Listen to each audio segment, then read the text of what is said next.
Bonjour à toutes et à tous, j'espère que vous allez bien.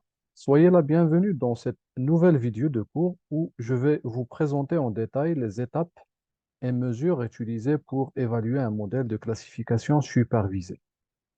Un exemple de classification des images de radiographie du thorax pour la détection du COVID sera utilisé. Les étapes pour la conception d'un modèle de classification sont présentées ci en face.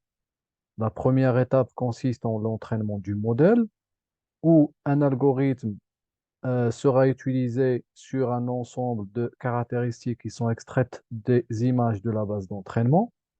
Le but de cette étape est d'estimer les paramètres intrinsèques de l'algorithme de classification utilisé. Après, vient l'étape de validation où nous allons mesurer les performances du modèle. Il est bien sûr obligatoire de mesurer et évaluer le modèle avant son utilisation finale ou bien ce qu'on appelle le déploiement. Alors, si les valeurs des mesures d'évaluation ne sont pas acceptables, il faut retourner aux étapes précédentes pour, par exemple, augmenter la taille des données, utiliser d'autres caractéristiques, modifier les hyperparamètres du modèle comme le noyau par exemple, ou même utiliser d'autres algorithmes de classification.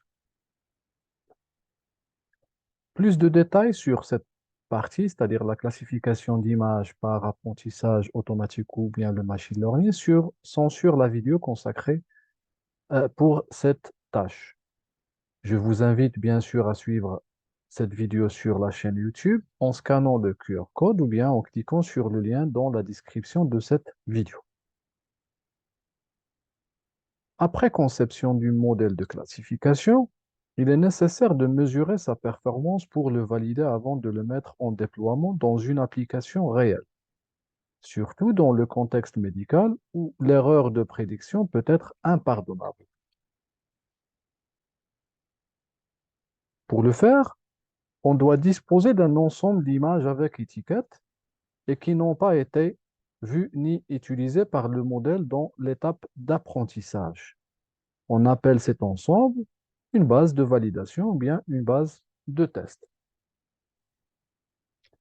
Il faut par la suite procéder à la prédiction des classes de chacune des images de la base de validation utilisant notre modèle entraîné. À la fin, nous allons comparer les résultats de classification, c'est-à-dire les étiquettes prédites par le modèle avec les étiquettes réelles des images. Pour évaluer et mesurer la performance d'un modèle de classification supervisé, il est nécessaire d'avoir une base de validation ou de test. Comme je l'ai déjà expliqué dans la partie classification des images, si nous avons une seule base, il faut la diviser en deux parties. Généralement, on prend 80% pour l'entraînement et 20% pour la validation. Ici, nous allons prendre comme exemple la classification des images de radiographie de thorax pour la détection des personnes atteintes par le COVID-19.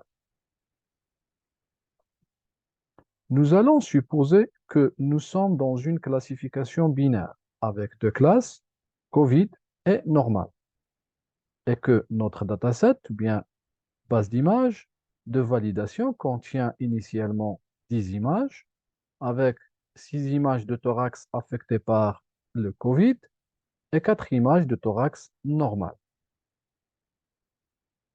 Voilà les images de la base de validation avec les classes ou labels réels ou initiales. Bien sûr, j'ai gardé juste les 10 images pour faciliter l'apprentissage de ou bien la compréhension de cette partie.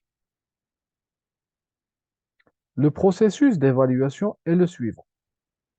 Il faut utiliser notre modèle de classification, bien sûr qui a été entraîné sur la base d'entraînement, pour prédire les classes de chaque image de la base de validation. Donc ici, nous avons les noms des images avec leurs classes réelles, c'est-à-dire les classes originales.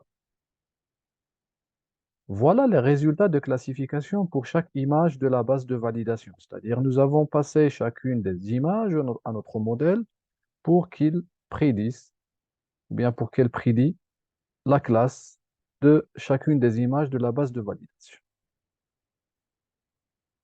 Afin de pouvoir mesurer les performances du modèle, il est nécessaire de définir une classe positive et une classe négative pour notre exemple de classification. Ainsi, par analogie au diagnostic médical, nous allons définir la classe COVID comme étant la classe positive et la classe normale comme étant la classe négative pour notre exemple de classification. Pour la comparaison entre les classes réelles et les classes prédites, nous avons deux scénarios possibles. Soit nous avons la prédiction, elle est correcte, alors on note cette prédiction comme étant vraie pour true, ou bien la prédiction est erronée ou bien fausse, qu'on note false. Donc nous avons deux types de prédictions, soit true, soit false. On définit les indicateurs de performance d'un modèle de classification comme suit. La valeur de vrai positif notée TP pour true positives, qui représente le nombre d'images de la classe positive, qui est ici COVID, et qui ont été classées par le modèle comme étant de la classe positive COVID. Dans notre exemple, la valeur de TP est 4, c'est-à-dire que 4 images de notre base de validation qui sont COVID ont été classées correctement. De la même façon, on définit les vraies négatives comme étant Tn pour true negatives comme étant le nombre d'images qui sont de la classe négative, c'est-à-dire normale dans notre exemple, et qui sont classées correctement par notre modèle comme appartenant à la classe normale. Pour notre exemple, Tn est égal ici à 3, c'est-à-dire 3 images normales ont été classées correctement. Les faux positifs notés FP pour les faux positifs notés FP pour false positives est le nombre d'images qui sont classées par notre modèle comme appartenant à la classe positive, c'est-à-dire COVID, alors que réellement, c'est-à-dire initialement, elles sont de la classe normale.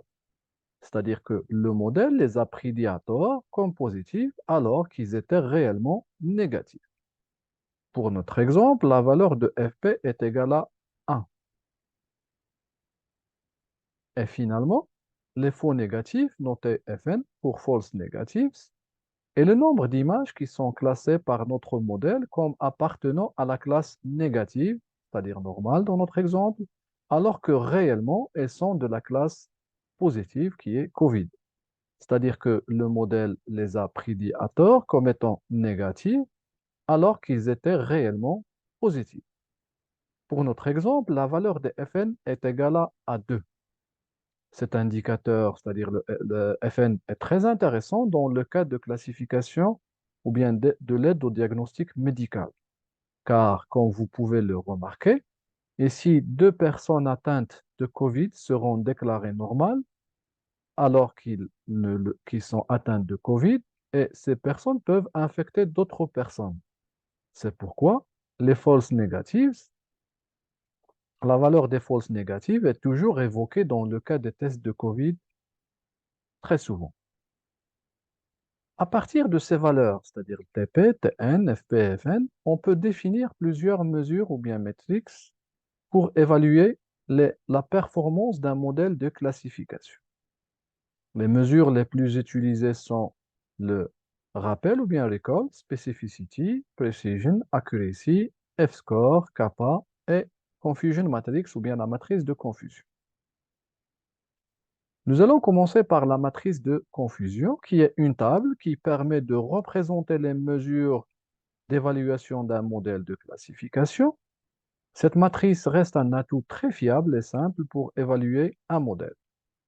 La matrice de confusion est particulièrement utilisée dans les problèmes de classification binaire, mais elle peut également être étendue aux problèmes de classification multiclasse. Sur les lignes sont présentées les classes réelles et sur les colonnes, les classes prédites.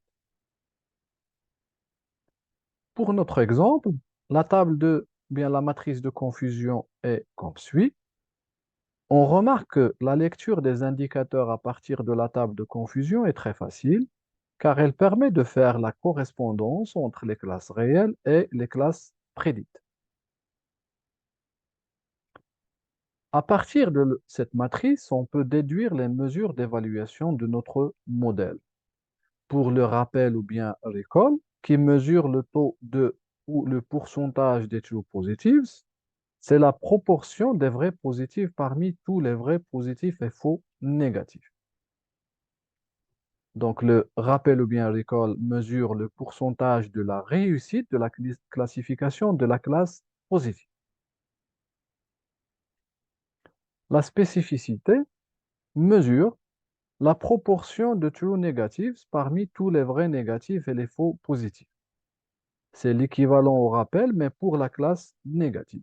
C'est-à-dire mesure le pourcentage de réussite de la classe négative pour la classe négative normale. C'est-à-dire elle mesure le pourcentage de réussite de la classification pour la classe négative normale, dans notre cas. La précision mesure la proportion des prédictions positives correctes parmi toutes les prédictions positives. TP plus FP est le nombre d'images classées comme positives c'est-à-dire la classe COVID ici. Elle est considérée comme le complément de la mesure rappel. Elle est très utile dans le cas où le nombre de faux positifs est très important. L'accuracy, ou bien l'exactitude, est sûrement la mesure la plus utilisée pour évaluer un modèle de classification. Elle mesure le taux des prédictions correctes parmi toutes les prédictions. Cette mesure est peut-être non pertinente pour le cas où l'ensemble de données est non équilibré. Par non équilibré, on veut dire que le nombre d'images représentant les deux classes est très différent, c'est-à-dire nous avons une classe plus représentée que l'autre classe. Le F-score, ou bien F1 score, ou bien F-mesure, représente ou mesure la moyenne harmonique de la précision et du rappel, offrant un compromis entre les deux. Cette mesure est très utile dans le cas de données non équilibrées. On remarque que le F-score est presque le même que l'accuracy dans notre exemple, car bien sûr, la base utilisée est équilibrée.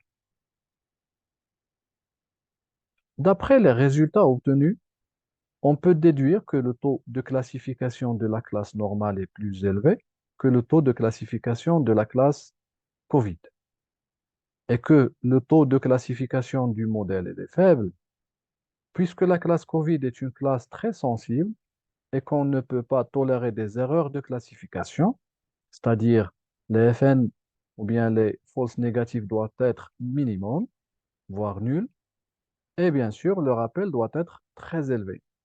On peut dire que ce modèle ne peut pas être utilisé tel qu'il est, mais il faut procéder à son amélioration. Par exemple, on peut faire appel aux techniques d'augmentation de données, on peut faire appel aux d'autres caractéristiques, ou bien modifier les paramètres de l'algorithme de classification, ou même le changer, ou bien une autre technique pour améliorer notre modèle de classification. C'est ainsi que ça se termine cette vidéo où je vous ai présenté en détail les étapes nécessaires pour évaluer un modèle de classification supervisé. Bien sûr, si vous avez des questions, des remarques ou même des propositions, merci de me laisser un commentaire. Au revoir et à la prochaine vidéo.